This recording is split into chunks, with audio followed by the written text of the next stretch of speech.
Kita mau ngobrolnya Nah, bareng. udah. Mas, udah bisa, Mas? Nyambung, alhamdulillah. Assalamualaikum. Waalaikumsalam warahmatullahi. Podo-podo anune glodak-gaduk, Mas. Bapak-bapak, merah dewangi tadi raiso. Kayak itu. Ini tadi di tempatku yang udah sampai 5.000 lebih, aku ya bingung carane piye iki. Di sini tadi pencet-pencet terus, sampai pencet nggak bisa lagi. Connection hilang, ngulang lagi, ampun. Tapi alhamdulillah ternyata memang kalau mau berusaha dan gigih pasti bisa gitu. Sugeng dalu, Mas. Malam, Mas. Bener itu, buat pesan tuh, if there is a will, there is a way. Ada kemauan, ada jalan. Pokoknya kalau mau kerja keras, mau ini pastilah ada jalan. Dan ruang itu sangat terbuka, lebar banget. Mas, seru nih Mas, kita bisa ngobrol TikTok nih malam ini. Kelihatan. Mas, ini aku pertama kali live TikTok yang kayak gini loh, Mas. Durungnya gak ngerti aku. Selalu ada yang pertama, selalu ada hari pertama. Dan Saya ini juga pertama kali akhir. Sama Dila. Seru tapi ini bisa ngobrol sama banyak orang nih. Mas, ini ada yang nulis nih, selamat Hari Guru. Ya betul, selamat Hari Guru. Betul. 25 November. Mas Pram, ini mumpung lagi santai-santai nih, cerita-cerita dikit Mas. Gimana zaman kita ini kan ketemu pertama itu zaman kuliah Mas. Kuliah ya. Pernah nggak kan? Nah, cerita Mas boleh. Jadi waktu kuliah pertama kali ketemu itu kalau nggak salah tahun 91 Mas. Iya betul. Enggak 90 malah Mas. Karena aku 91 udah nikah tuh. Jadi tahun 90. Jadi kita udah ketemu itu hampir 24 tahun loh Mas. 34 tahun. Karena umurnya Dito itu 33, sekarang 32, 33. Pas Dito lahir itu saya pas lagi aktif di Senat, itu udah 92. Ya, itu ketua Senat, Mas Anies ketua Senat Mas. Ini saya cerita sama teman-teman semua ya. Kita ini kan ngobrol TikTok malam ini sekarang. Kita tuh tidak pernah terbayangkan. Saya sama Mas Pram ketemu tahun 90-an. Tahun 92 saya masih aktif di Senat. Mas Pram waktu itu udah kuliah, udah ambil master di Jogja. Waktu itu MM itu baru ada di UGM. Betul ya Mas ya? MM itu satu-satunya yang ada MM itu di UGM. Yang merintis Pak Bambang, Profesor Bambang Sudibyo. Betul, Pak Bambang. Nah, lalu Mas Pram kuliah di sana. Lalu saya waktu itu masih aktif mahasiswa S1, Mas Pram S2. Nah, kita ini yang S1 itu selalu punya ada aktivitas, tapi nggak banyak mantan aktivis yang mau datang telaten ikut. Nah, Mas Pram ini yang telaten nih. Telaten ngompori. Dan udah punya uang saku yang lebih tebal gitu. Kita nggak punya uang saku. Jadi dulu itu kalau mau bikin poster, mintanya tuh sama Mas Pram. Mas Pram bikin poster zaman dulu. Tapi saya bersyukur Mas kalau ingat waktu itu ya. Itulah yang kemudian membuat ya kebetulan Mas Anies waktu itu ketua Senat di Gajah Mada, mungkin 5 tahun sebelumnya atau 6 tahun sebelumnya. Saya ketua Dewan Mahasiswa di ITB. Jadi sesama aktivis waktu itu kalau bisa bertemu berkumpul itu rasanya udah luar biasa. Apalagi ngadepin rezim yang berbeda lah, belum ada demokrasi sehingga bisa kumpul-kumpul mahasiswa atau aktivis itu sesuatu yang luar biasa. Dan saya bersyukur kenal Mas Anies, teman-teman Jogja yang secara pemikiran pada waktu itu banyak sekali kesamaan kita. Alhamdulillah. Dan ini ya buat teman-teman semua, ini cerita pengalaman kita sendiri. Tidak pernah membayangkan bahwa berapa tahun kemudian masing-masing punya jalan hidupnya sendiri-sendiri, tapi selalu ketemu lagi gitu. Selalu ada event lagi, selalu ada ketemu lagi. Dan ini mungkin manfaat dari dulu pernah aktif. Coba kalau saya nggak aktif, nggak ketemu Mas Pram. Cuma kita nggak pernah aktif di gerakan, aktif. Jadi buat sekarang yang pada kuliah, aktif di ruang kelas bagus, tapi aktif di luar kelas juga bagus. Jangan sampai cuma di kelas aja. Iya Mas. Betul kan Mas? Pengalaman Betul, kan betul gitu. banget. Jadi kalau bagi teman-teman mahasiswa dan pelajar SMA, kalau ada ruang untuk belajar organisasi, kesempatan itu harus dimanfaatkan sebanyak mungkin lah. Karena itu ruang untuk menempa diri yang paling utama. Karena kebanyakan siapa saja yang kemudian berkarir baik di pemerintahan, di luar pemerintahan, di organisasi, di perusahaan, apapun kalau orang pernah aktif berorganisasi manfaatnya banyak sekali. Betul nggak Mas Anies? Iya, betul.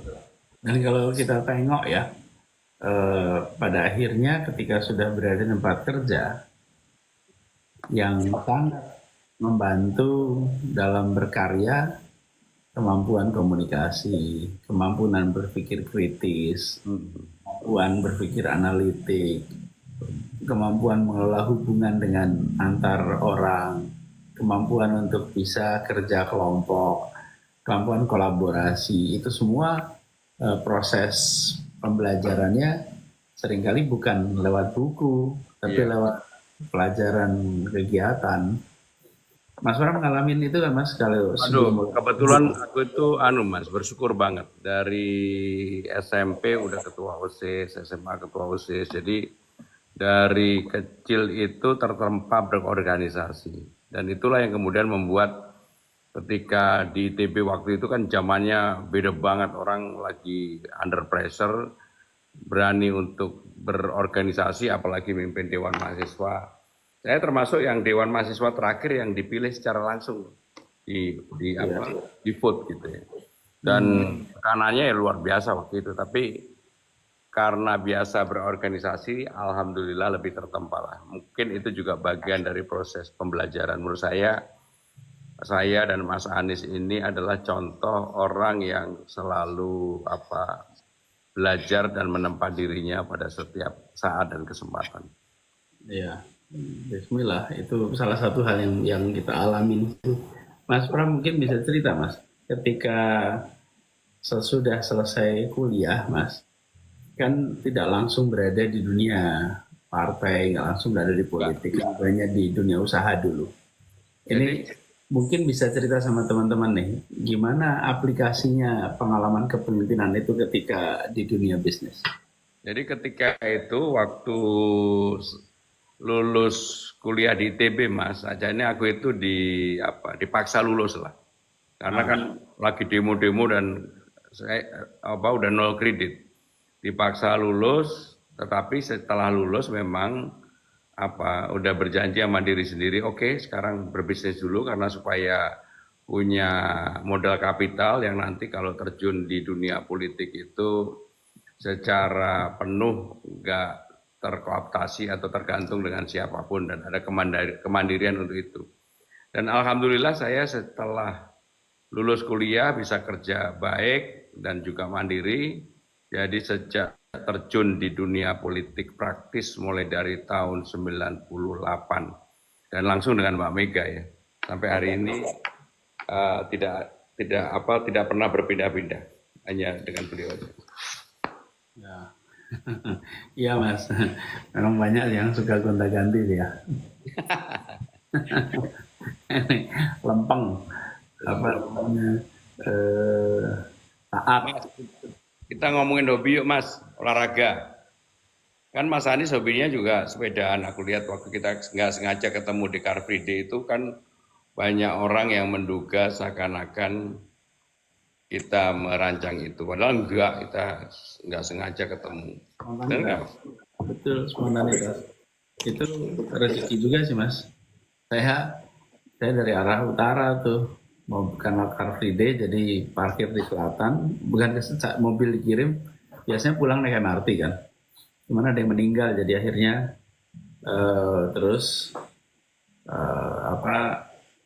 transitnya di depan Hotel Century, kita ketemu di situ.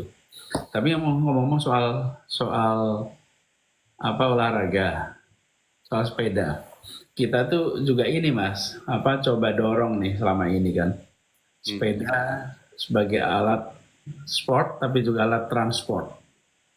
Jadi sepeda city bike itu dulu sering saya pakai ketika di Jakarta. Di Jakarta ini mungkin ya pas lagi saya itu banyak sekali kegiatan yang pakai sepeda karena kalau keliling lebih mudah. Iya, lebih mudah, jauh lebih mudah. Olahraga yang saya hobi catur mas, olahraga catur mas. Oh mulano mikir terus mas. Caturi lahir batin ya. Biar nggak kepleset mas, catur. Iya. Jadi kalau saya selain sepedaan mas, sekarang ini yang masih rutin itu treadmill lah, nge-gym. Mungkin udah 2 tahun lebih saya nge-gym rutin karena memang harus jaga badan, jaga ini. Kalau Mas Anies kan untung awaknya apik mas, makan banyak pun masih ini. Kalau aku makan dikit, makan angin aja jadi daging. Tapi memang praktek kita harus olahraga mas. Mau apa pun juga. Ini oh iya nih ada yang tanya nih mas. Gimana impression Abah waktu ketemu Mas Pram? Oke. Ini pas ketemu tuh saya lihat tuh, wih, ada orang ngomongnya sistematis banget ya, pinter ya. Wah, saya masih belum tahu nih siapa ini gitu kan. Lagi pertemuan mahasiswa, ini kok ada mahasiswa yang ngomong tuh sistematis, pinter. Terus berani ngeritik senior saya. Nggak ada yang berani ngeritik senior. Oh, Brotoseno ya mas, atau Torik ya?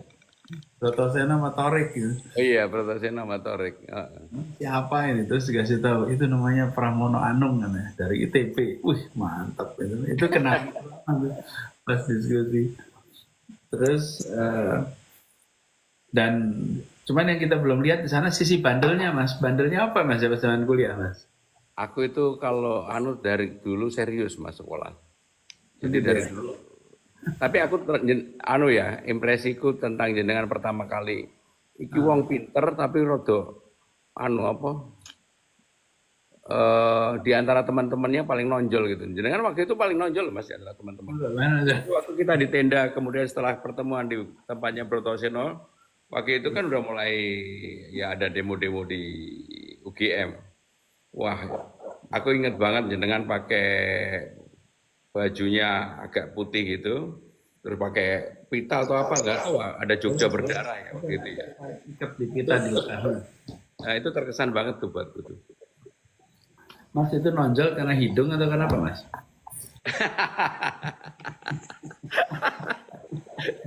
Yang jelas pasti karena pinter mas, lega pinter gak mungkin jadi profesor mas. Ampun. Mas, kalau di Jakarta Selatan restoran apa yang paling Karena kemarin kan waktu kita sebelum nonton sempat makan walaupun sedikit banget lah, tapi karena buru-buru ya. Kalau Mas Anies makan apa sih sebenarnya yang menjadi makanan apa yang menjadi favorit? Ya, itu salah satu makanan favorit saya nih mas. Itu dekat rumah mas. Jadi di dekat rumah sakit Fatmawati itu ada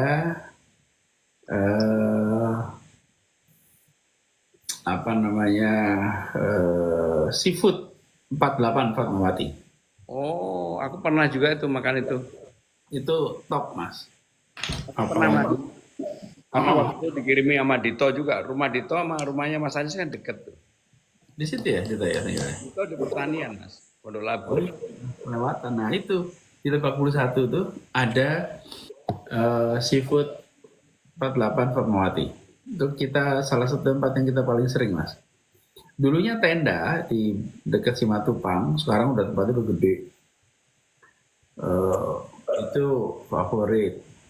Terus kalau kita itu kebiasaannya gini nih, pergi terus sambil jalan kalau masuk ke Citos baru milih nanti di mana di Citosnya.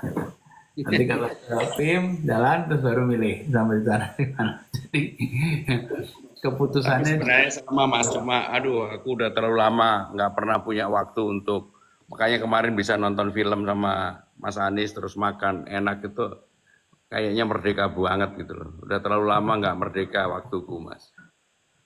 Abis ini bisa lebih leluasa mas. Iya mas Pram Soalnya full ngurusin negara mas, berapa tahun ini. Mas, kalau kalau pas zaman di Jogja dulu, Mm-mm.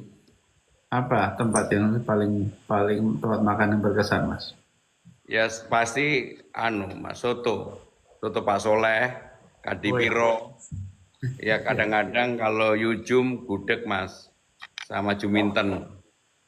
Iya benar. Tapi aku kalau di Jogja itu nggak tahu kenapa belum menemukan nasi goreng sing enak banget Mas.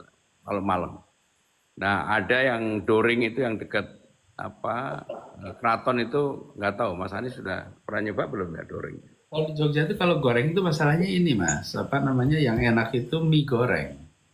Ada bakmi Gadin, bakmi Pele, Pele ya. Pele yang di alun-alun kan dekat Ah, keraton. tahu tahu Pele, tahu. Pele. Terus, oh ini ada yang bilang tuh enak di belakang Hotel Sunarko katanya. Jadi tempat-tempat itu, cuman sekarang ya mas, dari pengalaman saya aja. Kalau pulang ke Jogja itu, tempat-tempat yang kita dulu suka, sekarang itu udah kayak tempat yang kuno. Banyak sekali tempat baru di sana. Wah banyak banget Mas, banyak banget. Dan Banyak sekali. dan kuliner di Jogja itu termasuk yang menurutku ya salah satu yang maju banget.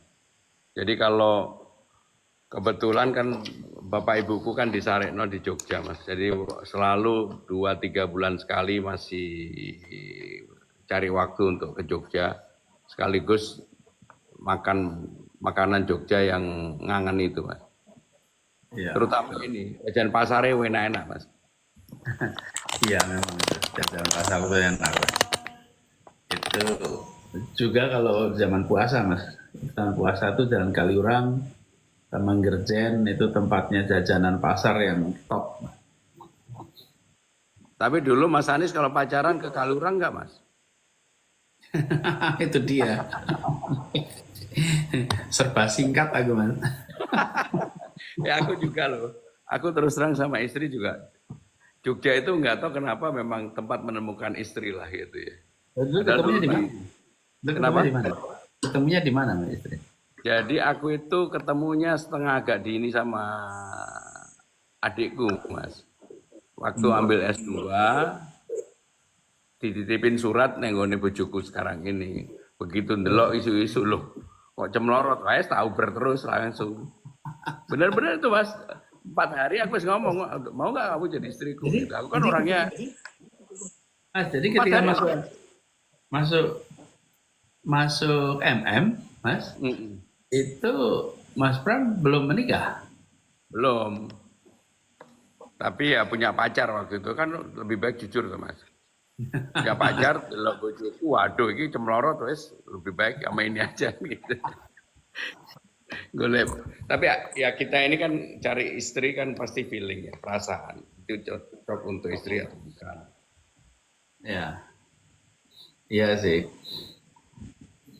Dulu Tapi kopi ini Mbak Ferry enak banget loh Mas. Aku terkesan kopi dengan yang buat itu. itu nanti kopi itu nanti kita harus ceritain sendiri tuh mas. Jadi ini buat yang dengerin nih, Mas Pram kami undang ke rumah ya ngobrol. Itu siapinnya kopi, kopinya kita nyebutnya kopi Cikini. Tapi itu udah 2 generasi tuh mas, kopi itu. Oh itu kalau generasi. Ya, karena dari mulai tahun 50-an neneknya Ferry, ibunya, terus sama sekarang Ferry ngambilnya dari Cikini. Kapan-kapan kalau ada yang pas mampir ke rumah, saya bagiin deh kopi Robusta. Tapi bener Mas, kopinya enak. Bang Dul aja juga yang hobi ngopi, dia bilang waktu di mobil, waduh, kopinya Mbak Ferry enak banget. Tapi memang loh, kopi itu pagi, siang. Saya juga ngopi gitu mas. Kalau udah malam sama mas Ram, saya nggak ngopi. Kalau ngopi malam. Teh masih enggak. Apa? Kalau teh masih minum. Masih, teh masih. Tapi teh juga biasanya encer lah, kita udah hati-hati ya malam. Nggak bisa nanti tidur repot. Mas ini ada yang tanya nih mas. Yuk. Tolong cerita no zaman kuliah kegiatannya seperti apa? Tuh Mas ada yang tanya tuh apa ya kegiatan? Monggo Mas. Ya kalau saya waktu kuliah dulu udah mulai deket sama istri, terus langsung aku Mas, nggak pakai lama, begitu kenal 4-5 hari tak lamar, mungkin 3-4 bulan terus nikah. Jadi waktu kuliah ya udah mulai nikah, terus ya serius konsentrasi kuliah. Terus ya bantu-bantu itu ya teman-teman kayak Broto Seno, Nuku Sulaiman dan macam-macam almarhum ya yang waktu itu masih menjadi aktivis lah. Dan bersyukurlah banyak kenal teman-teman Jogja waktu itu Mas. Tapi memang kalau untuk urusan sekolah dari dulu aku serius Mas. Iya. Tapi itulah tadi mungkin baru dengar baru masuk nih ya. Tadi kami cerita bahwa pengalaman kuliah itu justru pada saat aktif itulah yang memberikan kesan, yang memberikan manfaat. Memang materi pembelajarannya juga kita gunakan, tapi kegiatan jauh lebih banyak lah manfaatnya. Mas Pram ini sisi jurusan kan pertambangan Mas ya? Ya, aku S1 ini teknik pertambangan Mas. Keduanya magister di ekonomi di Gajah Mada, baru S3-nya di Unpad. Satu-satunya yang aku gak kuliah cuma UI Mas, memang sengaja. Iya. Anakku yang UI. Ada yang nanya nasihat buat yang mau nikah tapi masih kere harus gimana? Ya kalau mau nikah masih belum punya modal, ini ya kerja dulu, punya tabungan, persiapan yang matang, karena menikah itu bukan sesuatu yang gampang, tetapi juga bukan sesuatu yang susah. Jadi harus dipersiapkan dengan baik. Kenapa? Kalau Mas Anies gimana Mas? Ya setuju, harus ada persiapan. Yang bisa just do it itu cuma sepatu Nike aja. Kalau yang lainnya harus persiapan. Cuman juga mungkin nggak usah juga sampai super stabil, independen. Yang penting sudah cukup untuk bisa hidup berdua, sudah sama-sama siap. Nanti memulai membangun rumah tangganya itu bareng-bareng. Jadi suami istri itu pasangan perjuangan. Ya. Setuju banget Mas. Saya juga pasti begitu. Jadi mulai betul-betul modalnya dari nol banget. Tapi kan aku tadi udah buka kartu Mas. Aku kan kenal nikahku cepat. Kalau Mas Anies kenal sampai nikah lama nggak?